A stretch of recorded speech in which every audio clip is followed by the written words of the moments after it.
Unrehearsed Creepypasta Narrations, Part 79. The Banshee. I'm not sure who wrote it yet. This is not a fictional story.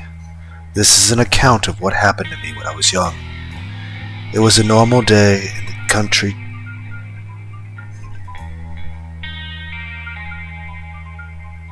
My phone's ringing.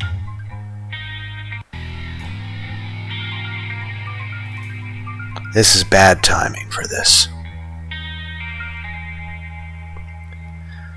Okay, Country Kerry in Ireland. Well, what the rest of you would consider to be normal. The likes of you reading this will probably have a job of some vague description or be in some form of education. Not me. I'm a free spirit. I do not, or did not, when it happened, attend school. I left early because school just wasn't for me. Let's leave it at that. I was more of a hands-on kind of person. I'm not saying I'm stupid, because I'm not. It's just I had a different sort of intelligence than that which was demanded by the education system. Myself descending from an agricultural background, and I'll tell you this, strange things happen out in the country. Strange, eerie things. Growing up in Ireland, I of course heard my fair share of folk tales told to me by my dearest mother. God rest her soul. Tales warning me not to disobey my parents, or else the tall man will get me. But that's not what this is about. I grew up listening intently to these folk tales, because that's what they were to me back then. Tales and fables. Just stories. I'm not sure if you readers are aware of one of Ireland's most famous folk tales. Forgive me if I'm wrong. A creature known only as the banshee. I'm 17 now, but when it happened I was around the age of 12. It was a normal day for me and my sister, who shall remain nameless out of respect. We were playing out in the fields one late afternoon. The winds of Ireland swept across the barley, created waves across the land which rippled in various shades of gold and yellow. The sun was starting to retreat back into the horizon, illuminating the world in rich shades of purple and orange. As usual, me and my sister were playing hide and seek in the fields, and me being the older brother, I tended to opt for the seeker, just so I could see her smile when she laughed as I found her. On the verge of the field were the woods. Even when the sun casts celestial vibrancy upon the woods, that still remained dark and foreboding. Anyway, we were playing hide and seek when I noticed something just on the rise of the field before it dipped down again. It was like this black bag. That's the only way I can describe it. Just kind of floating there at the bulge. I dismissed it, assuming it was just farming waste, like something had fallen off a tractor. As I continued searching for my little sister, she was an excellent hider.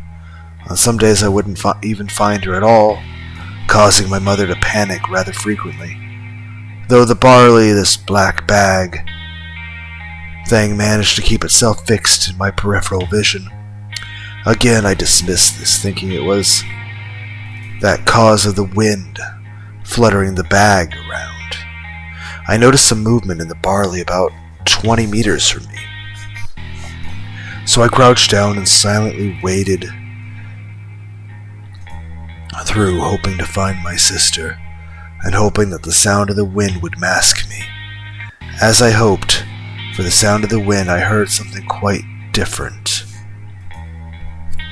Like a sort of wailing, a very faint and distant wailing, far in the distance.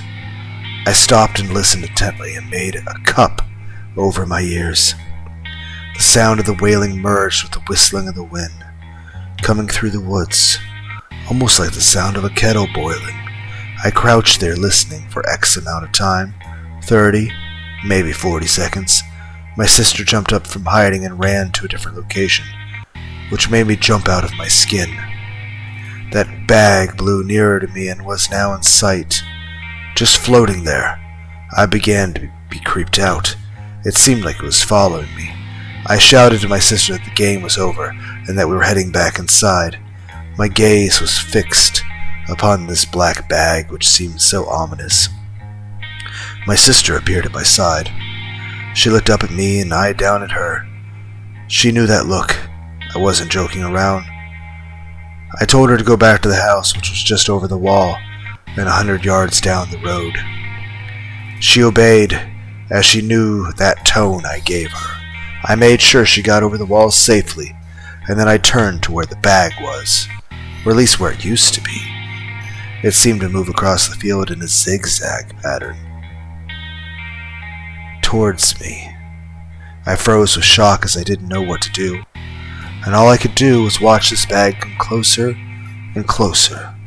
The wailing became louder and louder, like the sound of shell shock. After what seemed like an eternity, the bag was in range of being able to distinguish what it was. It wasn't a bag.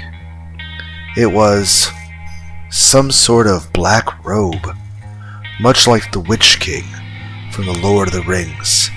Tattered and torn, the bottom of it stained. I stood there, mouth open in terror. I watched this thing come towards me. This bundle of rags flowed across the field. The wailing became louder, and my heart began to pound, trying to escape my chest. Sweat flooded off me. All I could do was watch this thing come closer and closer and closer. The bundle of rags stopped several meters in front of me, and the wailing stopped. All I could hear now was my heartbeat in my ears, like some ancient primal drums of war thumping away. The bundle of rags rose from the ground and emitted a blood-curdling shriek, a piercing scream which deafened me briefly. I held my ears and felt the blood trickle out of them. A hooded entity filled the robes. It stood tall and thin, long white hair flowing out of the hood. It then turned to me and looked right into my soul. I felt this sharp pain in my chest. I clutched my chest in agony and writhed on the ground. It let out the same deafening scream, and I noticed through fighting back tears that it was a woman, pale and hollow as she looked. It pointed at me with her long skeletal fingers, and then it pointed in the direction of my house. It then looked directly back into my eyes, and as quickly as it attacked me, it disappeared into a bundle of rags on the ground.